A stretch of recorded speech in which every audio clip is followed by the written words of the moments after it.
Hello and welcome back to the Daisy Girls Diary. ഇന്ന് നമ്മൾ ഒരു സ്ഥലമല്ല, 1-2 സ്ഥലങ്ങളിൽ പോകാനുണ്ട്. ഒന്ന് മറ്റേ കക്ക മുറിഞ്ഞതിന്റെ ബാക്കിയുണ്ടല്ലോ, അതിന്റെ ഡ്രസ്സിങ് ഇതുവരെ കഴിഞ്ഞിട്ടില്ല, ആ സ്ഥല പരിപാടി. 2 ഞങ്ങള് വേറെ ഒരു നല്ല കാര്യം തീരുമാനിച്ചു ഗൈസ്. എന്താണ് നല്ല കാര്യം?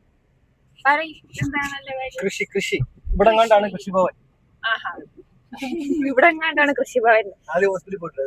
നമുക്ക് ഹോസ്പിറ്റലിൽ പോയിട്ട് വരുമ്പോൾ നമ്മള് കൃഷി ചെയ്യാൻ തീരുമാനിച്ചു. അത്യാവശ്യം മറ്റേ വീട്ടിലേക്ക് വേണ്ട പച്ചക്കറികളൊക്കെ നമ്മൾ തന്നെ ചെയ്യണ ആ സെറ്റപ്പ് ഉണ്ടല്ലോ, അങ്ങനെ ടെറസ് ചെയ്യാന്ന് വിചാരിച്ച് അങ്ങനെ ആശുപത്രി പോയിട്ട് തിരിച്ചു വരുമ്പോൾ നമ്മൾ കൃഷിഭവനിൽ കയറി വിത്തും ഗ്രോ ബാഗും വളവും അങ്ങനെ സകലമാന സാധനങ്ങളും.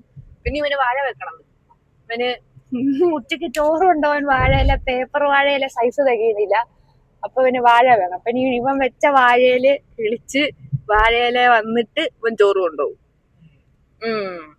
അപ്പൊ കാര്യം അങ്ങനെയൊക്കെ ആണെങ്കിലും വയറ് നിറയ്ക്കാതെ ഒരു പരിപാടിക്ക് നമ്മളില്ല. അപ്പൊ രാവിലെ തന്നെ നല്ല ചൂട് പൊറോട്ടയും മീൻകറിയൊക്കെ കൂട്ടി കഴിച്ചിട്ടാണ് നമ്മൾ ഹോസ്പിറ്റലിലേക്ക് പോയത്. ഞാനാണെങ്കിൽ വീഡിയോ ഷൂട്ട് ചെയ്ത് കണ്ടിട്ട് ആ സിസ്റ്റർ ഡോർ അടച്ച് കഴിച്ചു പോട്ടെ. അത് കഴിഞ്ഞ് നമ്മൾ നേരെ എങ്ങോട്ടാണ് പോകുന്നത്? നമ്മുടെ കൃഷിഭവനിലേക്ക് എന്നും പറഞ്ഞ് ഗൂഗിൾ മാപ്പ് ഇട്ട് ചെന്നപ്പോൾ വേണ്ടടാ സംഭവം കൃഷിഭവന്റെ ബിൽഡിംഗ് കാണാൻ പറ്റുന്നുണ്ടായിരുന്നു ഈ എത്തിയ മാപ്പ് ആ ലൊക്കേഷനിൽ നിന്ന്. പക്ഷേ കൃഷിഭവൻ ഒരു കുന്നിന്റെ മണ്ടയ്ക്കും നമ്മൾ താഴെയായിപ്പോയി. അങ്ങനെ ഞാൻ സ്ഥലം കാണിച്ചത് എന്താണെന്ന് വെച്ചാൽ വഴി തെറ്റി വന്നാൽ നല്ല അടിപൊളി ഒരു സ്ഥലമായിരുന്നു കേട്ടോ. അങ്ങനെ നമ്മൾ കറക്റ്റായ വഴിയിലൂടെ ചെന്ന് കൃഷിഭവനിലെത്തി. പക്ഷെ അവിടെ ചെന്നപ്പോൾ ഞാൻ പ്രതീക്ഷ പോലൊന്നും ആയിരുന്നില്ല. ഞാൻ എന്തൊക്കെയോ പ്രതീക്ഷ വന്നു, പക്ഷെ കിട്ടിയത് ഇങ്ങനത്തെ 2 പാക്കറ്റാണ്. 10 രൂപയാണ് ഓരോ പാക്കറ്റ്. നമുക്ക് വേണ്ടത്ര എടുക്കാം. അതിൽ പയറ്, പച്ചമുളക്, ചീര, വെണ്ടയ്ക്ക ഇത്രയും വിത്തുകൾ ഉണ്ടാവും കേട്ടോ. ഈ ഒരു സ്ഥലം എന്താ അറിയോ, നമ്മൾ ഈ കൃഷിഭവനിലേക്ക് പോകുന്ന വഴിയാട്ടോ. നമ്മൾ ഈ മെയിൻ റോഡിൽ നിന്ന് ഇങ്ങനെ ഈ അമ്പലത്തിന്റെ അങ്ങോട്ടേക്ക് വന്ന് ഈ വഴി കണ്ട് ഈ വഴി ഇങ്ങനെ പോകുമ്പോൾ ഫസ്റ്റ് ഹോമിയോ ഡിസ്പെൻസറി വരും. അതിന്റെ ബാക്കിലായിട്ടാണ് കൃഷിഭവൻ വരിക. പക്ഷേ ഞാൻ കാണിക്കാൻ വന്നത് വഴിയൊന്നും അല്ലാതെ ഈ ഒരു വ്യൂ ആണ് ഗൈസ്. എൻ്റെ പൊന്നു, എനിക്ക് അവിടെ അങ്ങോട്ട് പോയപ്പോൾ ഞാൻ കണ്ട്. അങ്ങനെ തിരിച്ചു വന്നപ്പോൾ നിർത്തി തന്നാണ്. കയറുമ്പോഴേ ഉണ്ണി പറഞ്ഞാൽ ഞാൻ ഒരു അടിപൊളി സ്ഥലം കാണിച്ചു തരാമെന്ന്. എന്ത് രസമല്ലേ അപ്പുറത്തെ സൈഡിൽ വയലും ഇപ്പുറത്തെ സൈഡിൽ വെള്ളം. എനിക്ക് വെള്ളം ഇങ്ങനെ വയൽ കെട്ടിക്കിടക്കുന്നതാണെന്നാണ് കണ്ടിട്ട് തോന്നി. എനിക്ക് അറിയത്തില്ല എന്തായാലും. പക്ഷെ കാണാൻ ഒരു രക്ഷയില്ല ഗൈസ്. കുറെ ആമ്പലൊക്കെ ഉണ്ടായിരുന്നു. നമ്മള് പോയി വിത്തൊക്കെ വാങ്ങിട്ട് വന്നു. പക്ഷെ ഞാൻ ഉദ്ദേശിച്ച പോലത്തെ വിത്തല്ല അവിടെ. കറുത്തു പോയി, ക്ഷീണിച്ചും പോയി.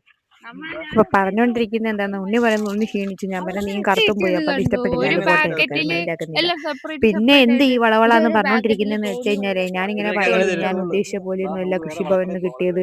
ഞാൻ നേരത്തെ പറഞ്ഞില്ല അതേ കാര്യങ്ങൾ. ഞാൻ വിചാരിച്ചത് ഓരോ ടൈപ്പിന്റെ ഓരോ ചെടിയുടെ വിത്തുകളും സെപ്പറേറ്റ് ആയിട്ട് കിട്ടുമെന്നാട്ടോ. പക്ഷെ അങ്ങനെയൊന്നുമല്ല. പിന്നെ നമ്മൾ പോകുന്ന വഴിക്ക് ഒരു വളക്കടയിൽ കയറി. കാരണം കൃഷിഭവനിൽ നിന്ന് വളവും ഗ്രോ ബാഗൊക്കെ കിട്ടുമെന്ന് ഞാൻ വിചാരിച്ചിട്ടുണ്ടായിരുന്നു. അവിടെ അതൊന്നും ഉണ്ടായിരുന്നില്ല. ഇനി കിട്ടത്തില്ലേന്ന് എനിക്കറിയില്ല. അപ്പൊ അങ്ങനെ ആ വടാന്ന് തീറ്റക്കാർ മാത്രമേ എപ്പോഴും ചടയിലുള്ളൂ. വളക്കടയിൽ കയറിയിട്ട് നമ്മളിത് കൃഷിഭവനിൽ നിന്ന് വാങ്ങിയ വിത്ത്, അതിന്റെ ബാക്കിൽ കണ്ട ആ പാക്കറ്റ്, അതാണ് നമ്മൾ അവിടെ നിന്ന് വാങ്ങിയ വളം. ഇത് എല്ലാം കൂടി മിക്സ് ആയിട്ടുള്ള വളമാണെന്നാണ് പറഞ്ഞത്. അപ്പം നമ്മൾ ഇങ്ങനത്തെ 2 പാക്കറ്റ് വാങ്ങി. 60 രൂപയായിട്ട് 1 കിലോയ്ക്ക്. അങ്ങനെ 2 പാക്കറ്റും വാങ്ങി. അത് മാത്രമേ അവിടെ നിന്ന് വാങ്ങിയുള്ളൂ.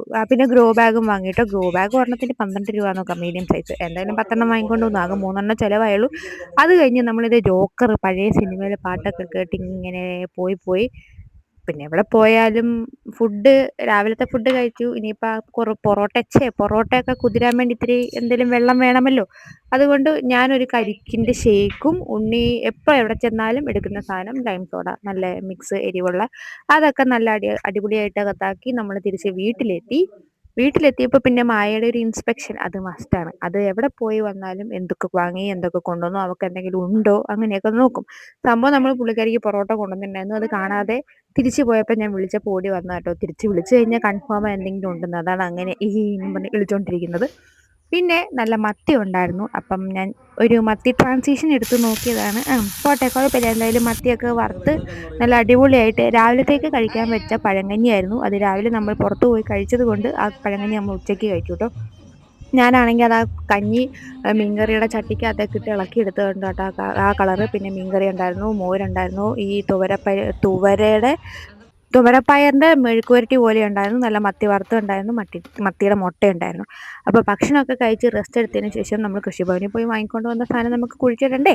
അപ്പം നമ്മൾ കൃഷിയിലേക്ക് ഇറങ്ങുകയാണ്. അങ്ങനെ ഉണ്ണിയും മറ്റേ വളവും മണ്ണും എല്ലാം കൂടി മിക്സ് ചെയ്ത് ഗ്രോ ബാഗിലാക്കി 4 കുഴിയൊക്കെ കുഴിച്ച് വിത്തുകളൊക്കെ ഇടുവാണ്. ഇത് എങ്ങനെയാണെന്ന് വെച്ചാൽ ഞങ്ങൾ എന്താ ചെയ്തതെന്ന് വെച്ചാൽ ഇതെല്ലാം ഈ വിത്തൊക്കെ സെപ്പറേറ്റ് ആക്കാനുള്ള മടി കാരണം വെണ്ടയ്ക്ക ഓക്കെ സെപ്പറേറ്റ് ചെയ്തു, പയറും സെപ്പറേറ്റ് ചെയ്തു, മറ്റേ പച്ചമുളകും ചീരയൊക്കെ എങ്ങനെ സെപ്പറേറ്റ് ചെയ്യുന്നത്. അതുകൊണ്ട് ഞങ്ങൾ അത് 4 കൂടി ഇങ്ങനെ വെച്ചാൽ ആ ചീരയും പയറും ചീരയും പച്ചമുളകും നമ്മൾ മിക്സ് ചെയ്ത് ഇട്ട്. അപ്പോൾ കിളിച്ച് കഴിഞ്ഞ് നോക്കാമെന്ന് വിചാരിച്ചു. ഇതാട്ടോ ഞാൻ നേരത്തെ പറഞ്ഞില്ലേ, ഈ മറ്റേ ചീരയുടെ വിത്തും പച്ചമുളകിൻ്റെ വിത്തും എല്ലാം ഒരുമിച്ച് ഇട്ട് മിക്സ് ചെയ്തിട്ടേക്കുമായിരുന്നു.